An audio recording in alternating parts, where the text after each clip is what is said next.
बेटा पार्ट 1 यानी कि इससे पहले वाली वीडियो में हमने बिल्कुल बेसिक बातें की थी और आज हम बात करेंगे कि कंपनी जब अपने शेयर्स को इशू कर रही है तो उसकी अकाउंटिंग हम कैसे करने वाले हैं।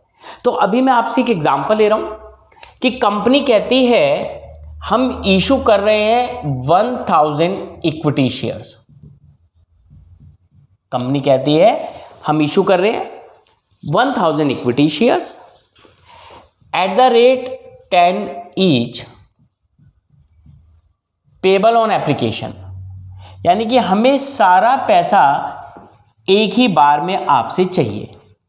तो पहली बात बेटा 10 रुपीज का शेयर है, कंपनी आपसे 10 रुपीज ही मांग रही है, इसका मतलब एट पार। ठीक है ना, मैंने बताया था बेटा पार्ट 1 में कि जब कंपनी का जो शेयर होता है उसकी एक फेस वैल्यू होती है जो कि ये आपको नजर आ रही है और कंपनी उतना ही पैसा पब्लिक से मांग रही है, this is called at par. और सारा पैसा एक ही बार में मांगा जा रहा है, तो ये है बेटा इन लमसम। इन लमसम तो बच्चे यहां पे हम दो एंट्री करेंगे, एक जब कंपनी को पैसा रिसिप्ट होगा और उसके बाद जब कंपनी पब्लिक को शेयर्स देगी, राइट। तो बच्चे पहली एंट्री क्या होगी, bank account debit to shares application and allotment. First entry receipt की होती है जब कंपनी को पैसा रिसिप्ट होता है। अब कंपनी के पास बच्चे 1000 शेयर हैं और एक शेयर की वैल्यू 10 रुपीज है, तो कंपनी को यहां पे बच्चे मिलने वाला है 10,000।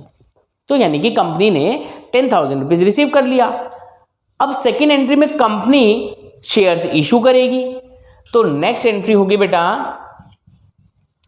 Shares application and allotment account debit to share capital.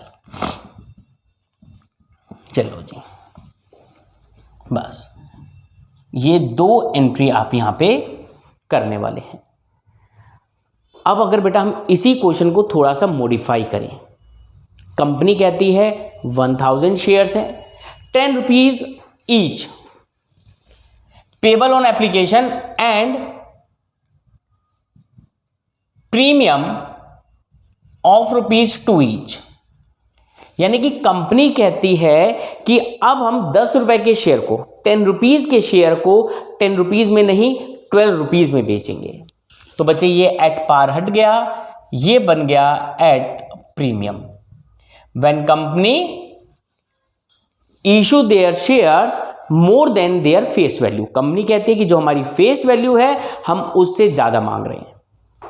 तो बच्चे एंट्री में देखिएगा कितना सा चेंज आएगा, यहां पे 10 का 12 हो जाएगा और यहां पे हो जाएगा 12,000 और यहां पे भी होगा 12। लेकिन मैं यहां पे 12 नहीं करूंगा क्योंकि बेटा शेयर कैपिटल यानी कि हमेशा शेयर कैपिटल में फेस वैल्यू ही आएगी और जो 2 रुपीज अलग से है it's called security premium account, उसे आप अलग से शो करेंगे। ये जो सिक्योरिटी प्रीमियम की मैं बात कर रहा हूं बेटा, इस पे भी एमसीक्यूज आ सकते हैं। और क्या क्या एमसीक्यूज हो सकते हैं कि सर मैक्सिमम लिमिट है क्या, यानी कि कंपनी अपने 10 रुपीज के फेस वैल्यू वाले शेयर को कितने ज्यादा में बेच सकती है, 10 का 12, 13, 14, 15, 20, 30 कितना। तो बच्चे इसका आंसर आप लिखेंगे no limit. Is there any maximum limit, no limit, यानी कि यहां पे कोई लिमिट नहीं है। सर ये जो कैपिटल सिक्योरिटी प्रीमियम का अमाउंट जो रिसीव हुआ, तो ये कंपनी के लिए क्या प्रॉफिट हो गया, या फिर ये जो पैसा रिसिप्ट हुआ ये किस नेचर का है। तो बच्चे इस पे एक और आया नेचर, ये है बच्चे कैपिटल नेचर। और सर ये जो पैसा कंपनी को रिसीव हुआ एक्स्ट्रा, इसे कहां पे शो करेंगे, इसे बच्चे आप बैलेंस शीट में शो करेंगे अंडर रिजर्व एंड सरप्लस। और इस पे बाकी आगे हम दोबारा बात करेंगे यूटिलाइजेशन। मोस्ट इंपॉर्टेंट क्वेश्चन आएगा बेटा इस पे कि जो हमें सिक्योरिटी प्रीमियम का अमाउंट रिसीव हुआ इसे हम कहां कहां और कैसे कैसे यूज कर सकते हैं।